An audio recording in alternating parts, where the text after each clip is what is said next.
कुछ लोग हिंदू धर्म को मानते हैं, कुछ लोग सिख धर्म को मानते हैं, कुछ इस्लाम को मानते हैं। आखिर बार बार आप हिंदू धर्म को टारगेट क्यों करते हैं? मैंने किसी धर्म का नाम नहीं लिया, किसी वर्ग का विशेष का नाम नहीं लिया, ये शब्द आपका है। अभी आपने कहा कि 97% लोगों के ऊपर राज करना चाहते हैं 3%, तो 97% के ऊपर अपनी धार्मिक वृत्तियों को थोपने वाले वो कौन लोग हैं? वो 3% कौन लोग हैं? खोजिए, आप खोजिए इसे। अयोध्या में राम मंदिर की जो प्राण प्रतिष्ठा होने वाली है, हाँ जी, क्या आप उस प्राण प्रतिष्ठा में आप शामिल होंगे? अयोध्या जाएंगे? वहाँ तो बुलाया जाएगा, जो जिसको बुलाया जा रहा हो जाएगा। आपको नहीं बुलाया है? आप आमंत्रण भिजवाइए तो विचार करेंगे। ये विचार करेंगे या जाएंगे सर? ना, अभी जो आमंत्रण आया ना, हम कैसे नहीं जाएंगे। सर, एक तरह जिस तरह से मायावती जी ने जिस तरह से एक बड़ा फैसला लिया है और अपने भतीजों को उत्तराधिकारी घोषित किया है, हाँ, तो जो सक्रिय राजनीति से मायावती अपने आप को दूरी बना रही है, इसको कैसे देखते हैं आप? क्या वजह है मायावती को सक्रिय राजनीति से दूरी होने की? इसका उत्तर तो बेहतर हमारे ख्याल में सुश्री बहन मायावती दे पाएंगे। नहीं, आप काफ़ी करीब रहे हैं मायावती जी के, काफ़ी नहीं, करीब रहे हैं था जी, लेकिन चूँकि बहन जी तो वही कर रही जो उनके साथ हुआ था। मानवर काशीराम जी ने उनको उत्तराधिकारी बनाया, तो उन्होंने आकाश जी को उत्तराधिकारी बना दिया, तो उसमें मैं कोई टिप्पणी नहीं करना चाहता। काशीराम जी ने अपने परिवार के सदस्य को नहीं बनाया था सर? परिवार सदस्य को नहीं बनाया था, लेकिन इन्होंने अपने परिवार के सदस्य को सही है, लेकिन फिर भी किया है जी। फिर भी चूँकि वो पार्टी की राष्ट्रीय अध्यक्ष हैं, वो क्या निर्णय लेती हैं क्या नहीं लेती हैं, उसमें मेरा निर्णय और मेरा सुझाव शामिल नहीं है। इसलिए जैसे आप वैसे मैं।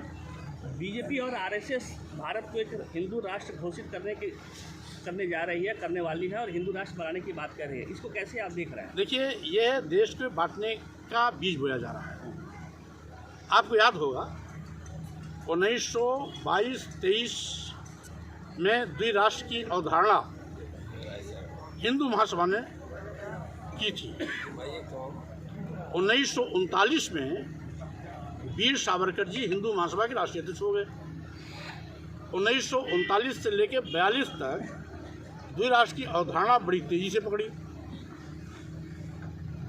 2-4 साल बाद देश आज़ाद हुआ, 47 का समय आया, तो उसमें हिंदू महासभा ने इतना दबाव बनाया कि हिंदुस्तान, भारत और पाकिस्तान का बंटवारा हो गया।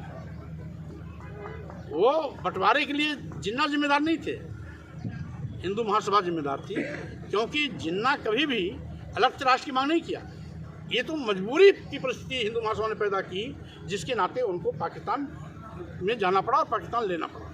आप पक्षधर हैं क्या? हिंदू राष्ट्र घोषित करने के पक्षधर हैं? देखिए, भारत एक संप्रभु राष्ट्र है। इस भारत संप्रभु राष्ट्र बनाने के लिए हमारे देश के हजारों लाखों लोगों ने अपना बलिदान दिया, त्याग किया, जेल की यातनाएं सही, लंबे अरसे तक संघर्ष किया। राष्ट्रपिता महात्मा गांधी, सुभाष चंद्र बोस के नेतृत्व में एक लंबा आंदोलन चला, तब जाकर के इस अवसर आया है। तो आज इसको और सशक्त बनाने की आवश्यकता है, न कि इसको खंडित करने की बात करनी है। सर, आप भगवाधारियों को आपने एक आतंकवादी से तुलना किया था, कैसे इस बयान को कैसे क्या कहेंगे? ये भगवाधारी असली यहाँ बैठे हुए हैं, इसलिए भगवाधारी को मैंने नहीं कहा। वो भगवाधारी जो भगवा के वेश में आतंकवादी भाषा बोलते हैं, वो आतंकवादी हैं।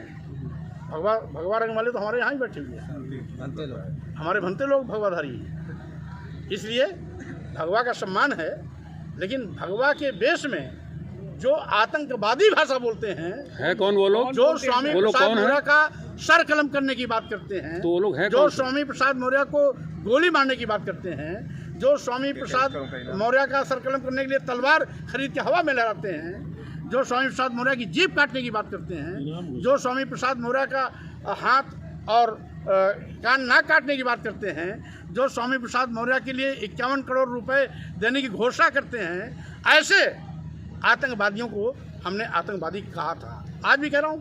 सर, तो आप हिंदू के बाद मुसलमान या ईसाई पर क्यों नहीं कटाक्ष करते हैं?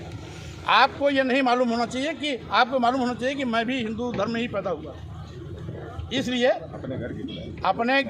जिस घर में मुझको अपमानित किया जाएगा मैं अपमान की पीड़ा को सार्वजनिक रूप से कहूँगा। अब आप अपने को क्या मानते हैं, हिंदू या कोई अन्य धर्म से? अभी मैं भारतीय हूँ, इसलिए आप बात हिंदू की नहीं है, हमारे यहाँ की तो संस्कृति है, हिंदू मुस्लिम सिख ईसाई सब हैं आपस में भाई भाई, हम तो सभी धर्मों का सम्मान करते हैं, लेकिन आप किस आज धर्म मैं से हैं? भारतीय हूँ। सर आपके सर एक आचार्य क्या है सर? धर्म क्या है? मानवता। अरे भाई, जब भारतीय हूँ और भारतीय संविधान हमारा ग्रंथ है, तो सभी धर्म हमारे धर्म है। उस ग्रंथ को भी तो आप अपमानित कर रहे हैं सर, सनातन धर्म को भी अपमानित कर रहे हैं। आपको यही नहीं मालूम? आपने राम पर टिप्पणी किया है। आप पहले सुन लो। जी सर। राम की टिप्पणी मैंने कब किया, पहले बताओ। अभी आपने कहा है कि विदेशों में केवल बुद्ध की बात होती है, विदेशी आते हैं तो बुद्ध की बात आती है। ये राम की धरती पर बुद्ध बाद में आए कि राम बाद में आए? आप ये मोदी जी से पूछिए। मोदी जी अमेरिका में भाषण दे के आए हैं। मन से आप बोल रहे हैं सर, ये राम की धरती है या बुद्ध की धरती है? पूछिए ना, मोदी जी वहाँ अमेरिका में बोल के आए हैं कि मैं भारत भूमि से आया हूँ जहाँ बुद्ध है, मैं बुद्ध की भारत भूमि से आया हूँ जहाँ बुद्ध है वहाँ युद्ध नहीं। तो जाके मोदी जी से पूछिए।